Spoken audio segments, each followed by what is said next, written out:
Hi, everybody. Okay, so the other day, my girlfriend comes over because we're getting ready to go out, and I'm always late, so I'm in the middle of dressing, and she says, "Hey, Ellie, you look buff." I look buff? I'm 71 years old. No one has ever said to me, I look buff. So then, of course, playfully I went, yeah, well, look at this, look at this. Woo, woo, woo, woo, woo. And she said, you've got guns. I've got guns. She's pointing to that. I have guns.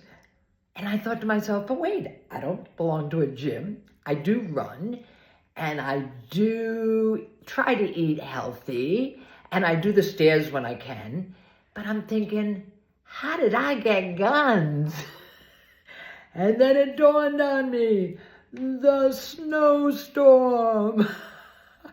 I've been lifting weights. Let me show you. These are my weights. We're going through puddles, I lift them up. When we're going through slush, I lift them up. When we're going through snow and salt, I lift them up. I'm constantly lifting these guys up. They're my weights.